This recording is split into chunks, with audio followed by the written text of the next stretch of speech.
Hello and welcome back. So, the Citation, the 1980 Ski Doo Citation, it's constantly been having problems. It only had one spark, or one spark plug sparking. So we drive it around, we drive it around, and then all of a sudden we'd have one spark plug sparking. And then you let it cool down, and then both would spark. It was odd. Sometimes it would do that, sometimes it wouldn't. Sometimes you'd jiggle the cord, sometimes nothing. Sometimes it would just sit for a long time and still nothing.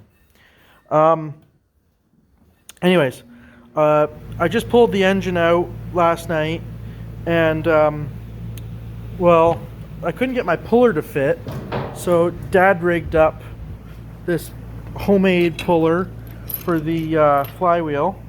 He just lined up the recoil cup that's down here. It has the 3 holes for the flywheel, in the flywheel there. Anyways, Dad made that plate up so we could pull the flywheel off, and I was looking at it, and the crank seal on this magneto side was bad, so we pulled that crank seal out. It actually looked like someone had taken it out before and repaired it instead of replacing it. Someone just gobbledygooked a bunch of RTV on top of it, so that didn't fix the problem. It just leaked more. So instead of using the rolling pry bar, Dad had a good idea. Just screw a well, it was just a Robertson head 2-inch screw, 2.5-inch screw into it, and then just yank it out. So that worked. Just put some vice grips on the screw and then yanked it out, so that worked. And I put the new one in. The new one came from MFG Supply. It was the one of these Vertex ones. Shoot, what size was it? Didn't say what size it was, but let's see here.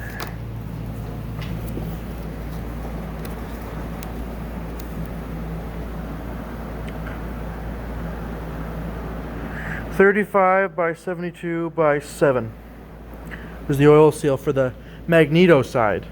The PTO side is different.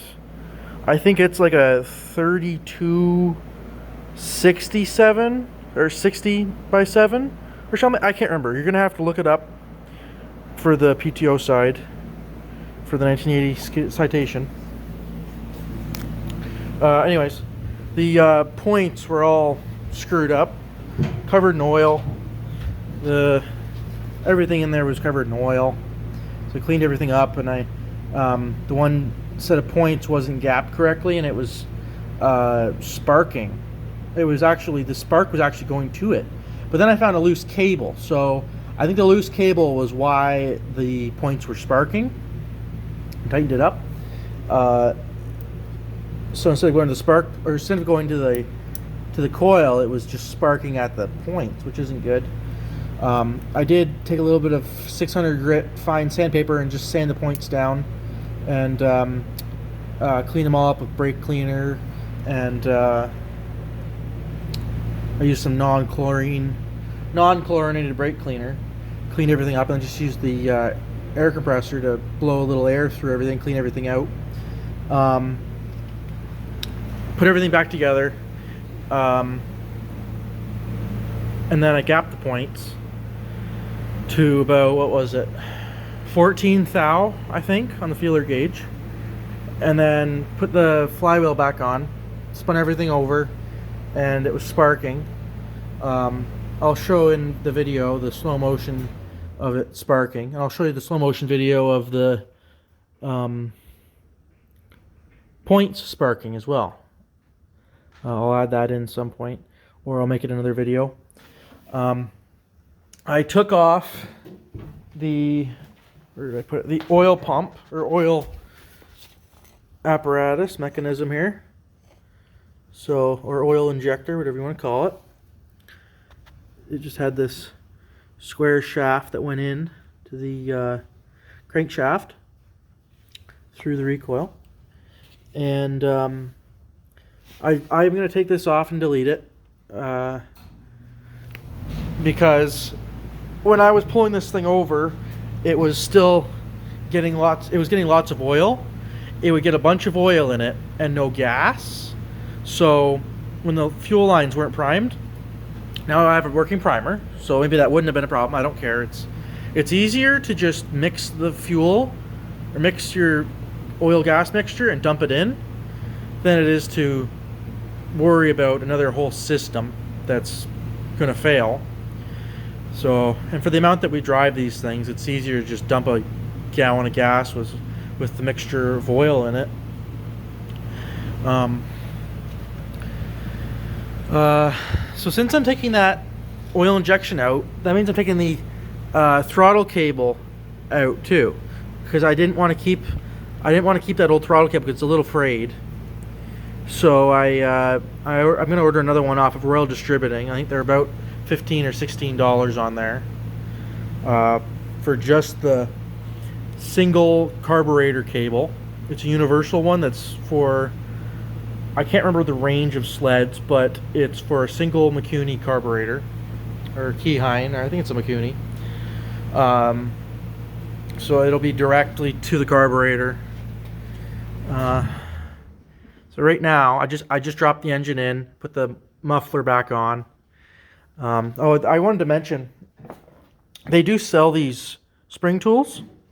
Some are made for brake springs, and then some are made for mufflers.